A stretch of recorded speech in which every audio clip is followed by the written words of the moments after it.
what you may have seen is when the train leaves the western station and goes back to the German station, there's nobody on it. So you'll just see an empty train on one train. Besides that, no real.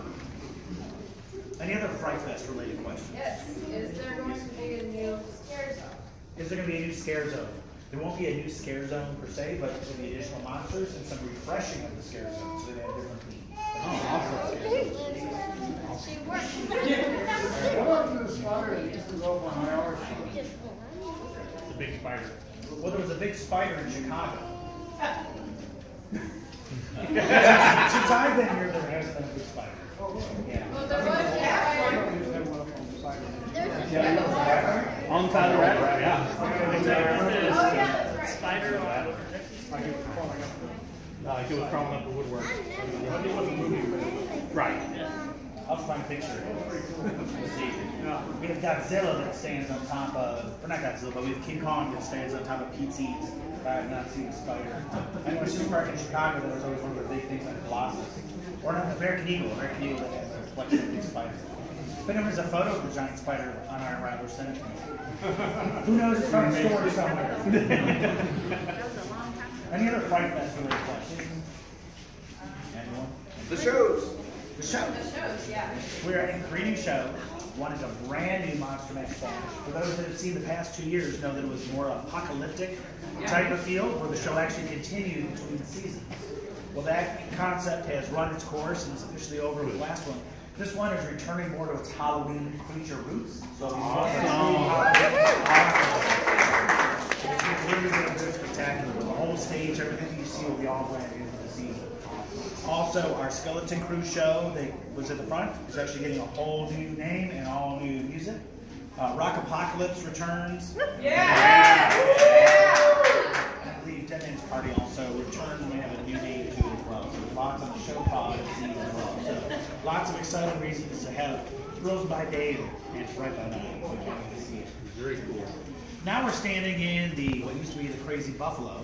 For those that remember from 1992, this was actually kind of a dinner theater show venue. That was very short-lived. Our guests really didn't do it. And so that's why the park got rid of it. Because as you guys know, if our guests love things and do it, we typically keep it. But in that case, it really wasn't well attended, wasn't well used, and sadly became a arcade for many, many years. One of the cool features was the secret passage that was here behind the stage. So folks that actually came to the arcade periodically would check back here because it's actually a secret passage that takes you into the wall and behind the scenes. So you never know what we do back there as a special. I posted some photos earlier during the construction. We actually saw TVs listed on the wall. There'll be around a dozen or so TVs inside and out, so you have your favorite sporting event on, where there's big premiere type of events, we can turn all the TVs and audio. Also, the actual bar service will be towards the back, there'll be additional seating outside. But a neat place just to get your more of the heavy hors d'oeuvres snack variety. So the nachos, other munchies, finger type foods, popcorn, those types of things will be served here with a variety of beer on tap. And the signature drink will actually be a frozen, absolutely delicious Jack and Coke.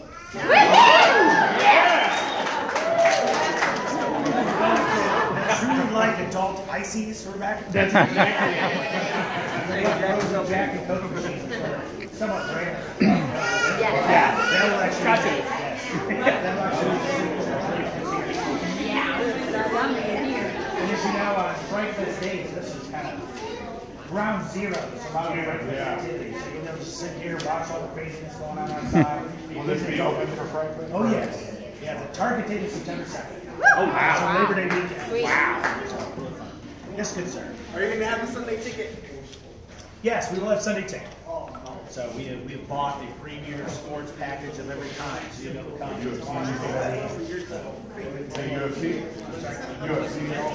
No, I don't know what the package was. I know more was actually all set up and truly safe. What's the capacity of this space going to be for once it's running? I want to say the actual seating capacity is like 150 to 200 people inside. There will be additional seating capacity outside as well. That's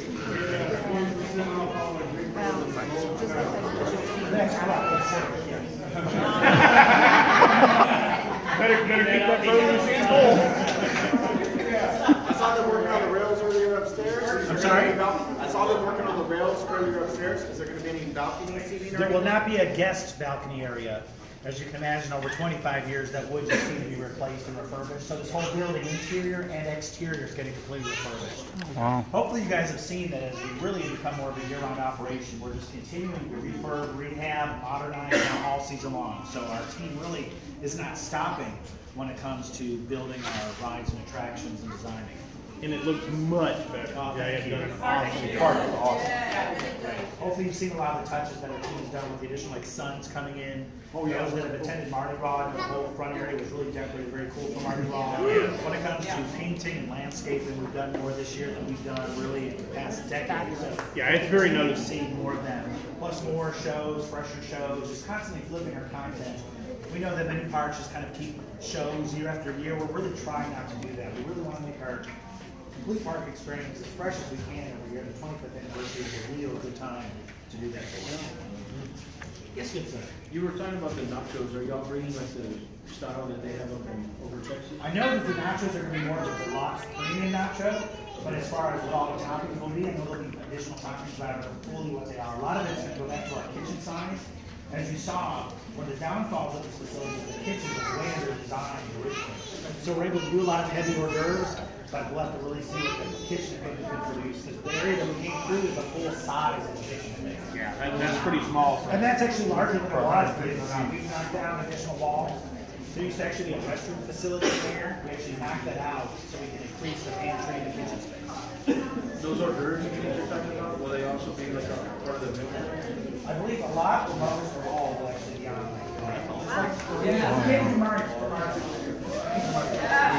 good amount of you guys. As you know, when we have Mardi Gras, we have specialty culinary, and all those Mardi Gras offerings are on here. So, who has the all-season dining? Do you guys like the all-season dining? Love it! Hopefully you feel you get your money's worth of. Oh, Three, 4 visits. That's great. Hopefully there's about another hour's worth of questions because it's very cool in here. Enjoy it. It's very comfortable. Very nice. Are you standing on what could be a live music stage? Wonderful question. Am I standing on what would be a live music stage? As you know, at one time this was. What we're looking at programmatically is most likely beginning next year, maybe a little bit this year, having specialty entertainment actually come in. Either like dual pianos or karaoke night or just some type of rotation on the weekend.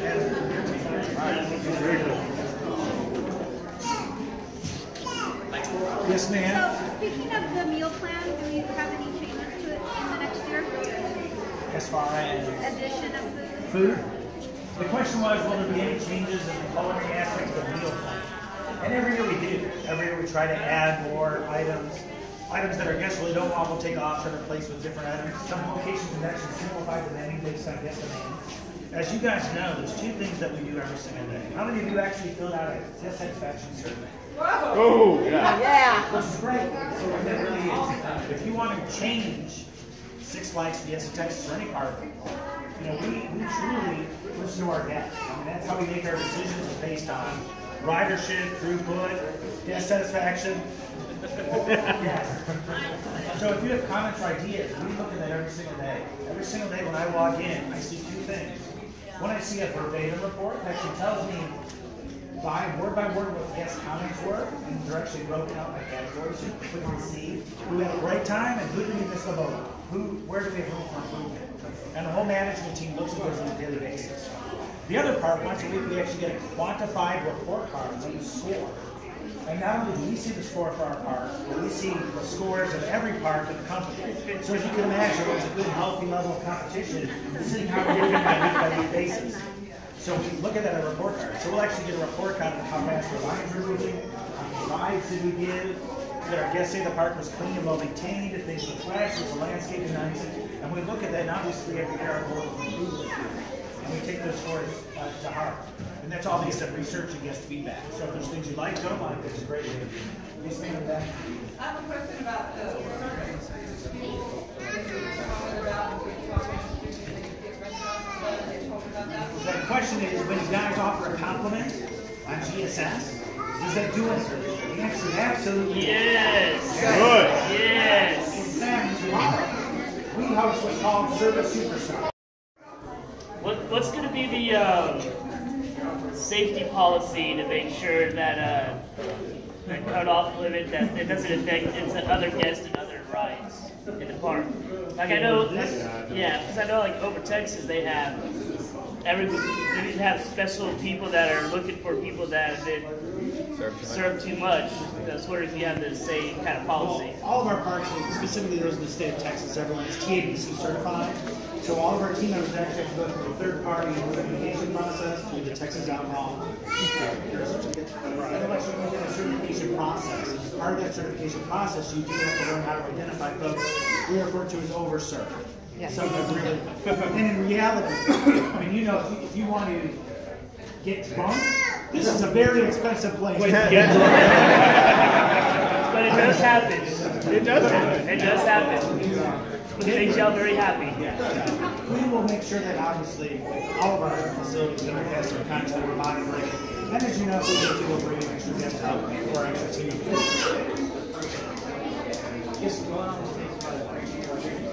During Fright Fest, you guys can offer more like specialty drinks or anything like that. The question was, during Fright Fest, will we offer more specialty drinks? And it's tag teams on what I said earlier. It's not this year, but beginning next year in this facility, it will rotate out as far as the different beverages. So during Mardi Gras, you'll be able to get a hurricane. During Fright Fest, it will become more specialty during Holiday Park as well. We do offer specialty drinks currently elsewhere in the park, including at Sanger Fest Hall, at Pit Stop, which is near Sanger Fest Hall. We do have a variety of bars set up, and there's no doubt there's really beginning next year with specialty drinks. But this year, we'll have a park option. Are y'all planning on bringing Mardi Gras back? The question is, are we all planning on bringing Mardi Gras back? For those in attendance, what do you think? Should we? Well, there's no doubt. Those that attended know that we really were the pilot for it. We've been talking about the concept for years, and Fiesta Texas really said, you know, we really love the concept. We really think this could evolve very quickly into a Fright Fest and Holiday Park as a permanent issue. And that's now our intent. It was so well received, our guests loved it. The park looked great. We just loved doing it. It was really fun, and hopefully that showed that we genuinely loved doing it. It was great to see many of you guys riding our floats. A lot of great interaction. I didn't know I wanted to. I didn't get to see it.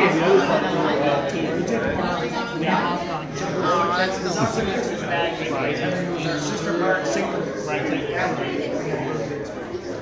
It was back next year, same time, same bigger back. Cool. The food's coming back too, right? Yes. Good news.